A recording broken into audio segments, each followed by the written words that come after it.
Hey everyone, this is Jessica Norris from Aromatherapy and Wellness Resources. And I wanted to do this quick mini class on pets and essential oil safety.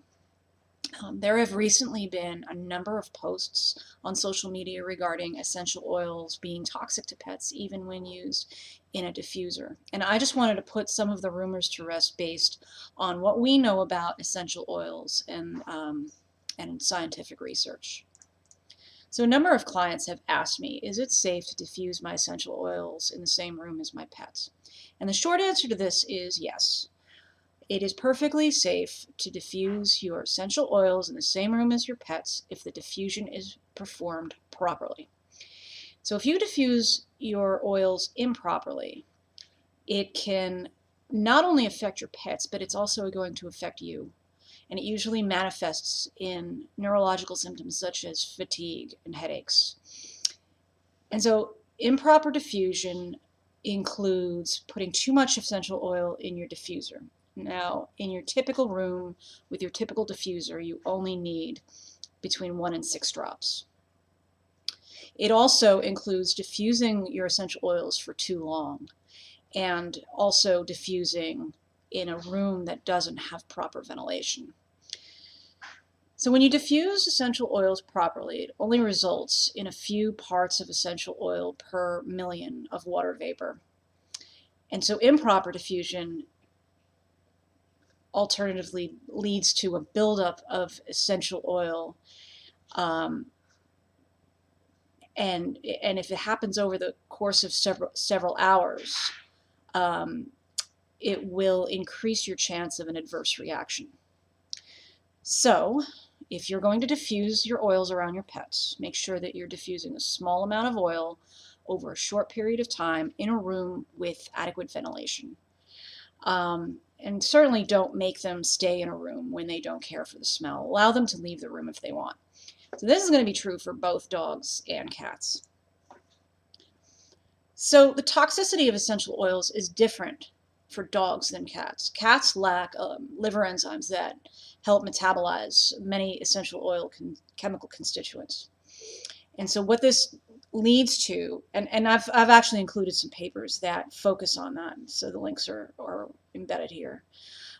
So what that leads to is a theoretical increase in toxicity to cats as opposed to dogs. So the chance for toxicity increases when the essential oil is applied to your pet's skin. And I've included here's a case study where, and I've got the reference here. The case study is 20 milliliters of undiluted tea tree oil, and so that's the equivalent of 4 teaspoons, was used as flea bite treatment and applied to the skin of 3 different cats. And all 3 got sick, and 2 survived, and 1 did not. But if you take that amount into consideration, 4 teaspoons of undiluted oil is a lot of oil. And there are plenty of case studies where 1 or 2 drops was applied to a cat's skin and there were no issues. In fact, the cats received benefits. And so the bottom line here is that the small amount of oil, of any oil, and a moderate amount of most oil isn't going to harm your pet, whether or not it's a dog or a cat. But you're never to douse your pet with large quantities of undiluted essential oils. There is one particular oil that if you own a cat, you should avoid use at all costs, and that's pennyroyal oil. And I mention that because it was previously used as a common ingredient for flea control. And finally, I just want to touch upon essential oil ingestion in pets. And this is something that you should never practice. You should never allow your dog or cat to ingest an essential oil. It is especially harmful to younger animals as well as older animals that may have issues with their liver.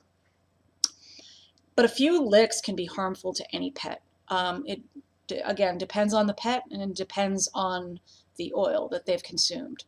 And so I've taken this list of common signs of essential oil poisoning. This is from the Pet Poison Helpline website. If you suspect that your animal has inadvertently consumed any essential oil and you see any of these signs of essential oil poisoning, they recommend that you do not induce vomiting or give any activated charcoal, and that you wash any essential oil product off their fur using a very mild hand dishwashing detergent. And most importantly, contact your veterinarian or this 800 number straight away. So that's it for today. If you like this mini class, please share it with your friends. Make sure you follow us on Facebook and Instagram. And if you haven't done so already, sign up for the Doobie Doobie Doo email list. Go to doobiedoobidoo.com and just click on the link to sign up for the newsletter.